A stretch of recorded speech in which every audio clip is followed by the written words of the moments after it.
এয়া মই চাদৰৰ পটিকেইটা লগাম। প্ৰথমতে পটিকেইটা যিহেতু জইন লগাই ল'ব লাগিব। চাদৰ এখনত কেনেকে সহজতে পটি লগাব পাৰি কোচ নোখোৱাকে তাকে দেখুৱাম। আগতে মই ইতিমধ্যে চাদৰত পটি লগোৱা ভিডিঅ' দিছো, তথাপিও আজি একেবাৰে সহজ পদ্ধতিত দেখুৱাম। এইখিনি হৈছে চাদৰৰ পটি।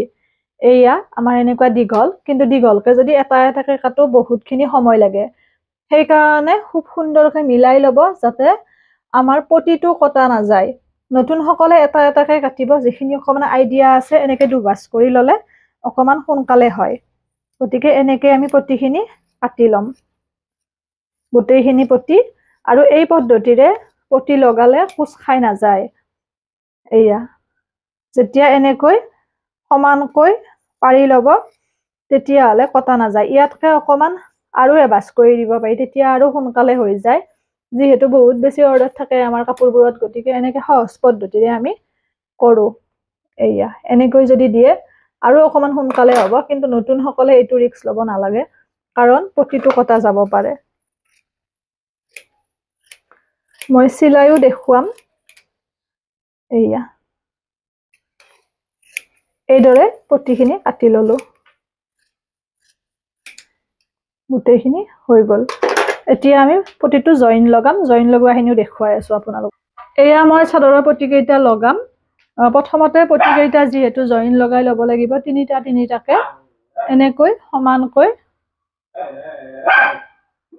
সমানকৈ ল'ব। এয়া লৈ চাব পদ্ধতিটো। বহুতে ওপৰৰ চিলাইটো নামাৰে, যাৰ বিনিময়ত ফিনিচিং ভাল নহয়। এনেকৈ চিলাই এটা মাৰি পুনৰ ওপৰেৰে আৰু এটা চিলাই মাৰি দিব। নতুন সকলৰ কাৰণে ভিডিঅ'টো, জনা সকলে বাৰু জানে।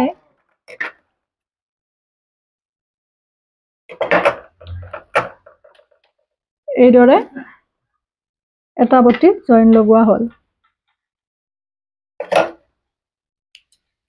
এতিয়া আমি আৰু এটা পটি জইন লগাম। এইদৰে সমানকৈ দিব।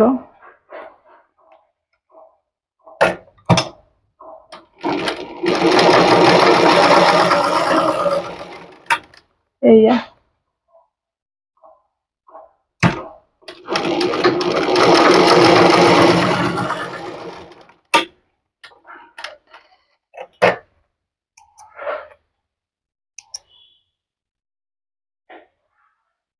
এইদৰে আমি আনকেইটা চাইডৰ পটিও লগাই ল'ম।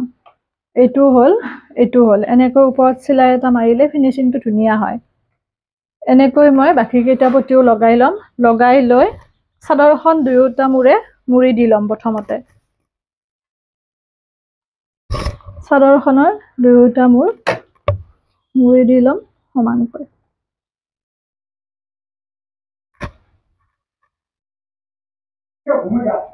সমানকৈ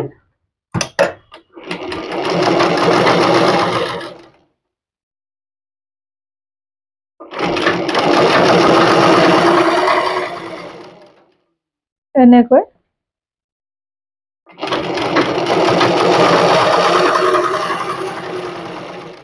মূৰণিটো দি ল'ম। মেখেলাখন চিলোৱাটো মই দিম আজি, কেনেকৈ মানে আপোনাৰ মিটাৰ কাপোৰ কাটি ফলচ লগাব পাৰি সহজতে দেখুৱাম। কাৰণ ফলচ লগালে অকণমান ইমান লাভ নহয়, কিন্তু মিটাৰ কাপোৰেৰে যদি ফলচ লগায় তেতিয়া ভালেখিনি লাভ হয়। এইদৰে গোটেই মূৰণিটো মাৰি ল'ম। এয়া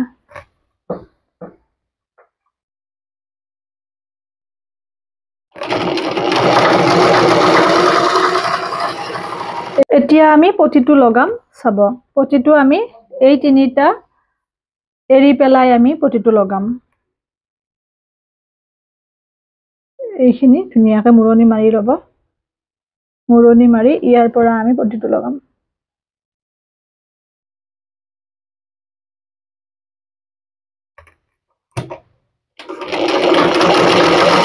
এনেকৈ সমানকৈ, খালি যাতে চিধা হয়, সমান হয়, সেই বস্তুটো লক্ষ্য ৰাখিব।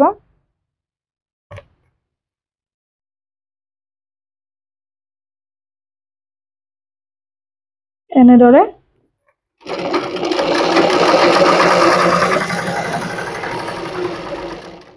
এয়া আৰু মাজতে ৰৈ যায় বহুতৰে, কাৰণ সমান নোহোৱাৰ ফলত। গতিকে সেই বস্তুটো লক্ষ্য ৰাখি ধুনীয়াকৈ সম্পূৰ্ণ সেম প্ৰচেছেৰে গোটেই পটিটো এনেকে লগাই যাব, দীঘলে ধুনীয়াকে।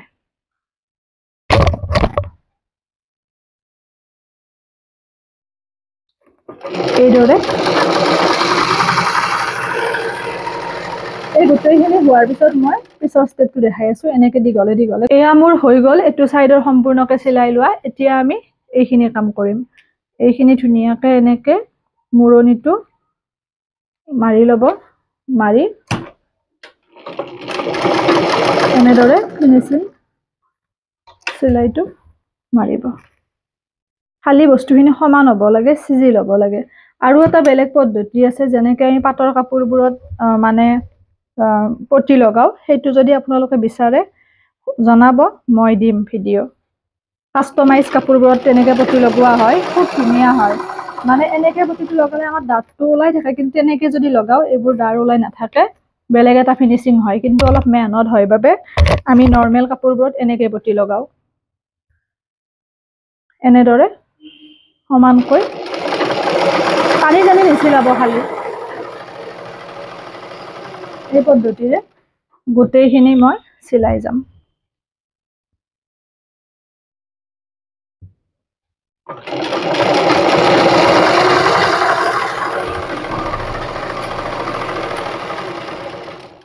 আচলতে জটিলতা একো নাই, যদি ভালদৰে মানে মনোযোগেৰে চিলোৱা হয়।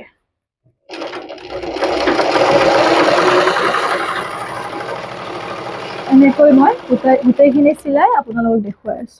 এয়া পটি লগোৱা হৈ গ'ল চাদৰত। আপোনালোকেও এনেকে লগাব, একেবাৰে সহজ পদ্ধতিৰে দেখুৱালো। আৰু কিবা খোকোজা থাকিলে সুধিব পাৰিব। আৰু মই ব্লাউজ কাটিঙৰ ভিডিঅ' আনিম সোনকালে। আচলতে এইকেইদিন মই তেনেকে সময়ো মিলাব পৰা নাই, যাৰ কাৰণে অনা নাই। এইদৰে চিলাব।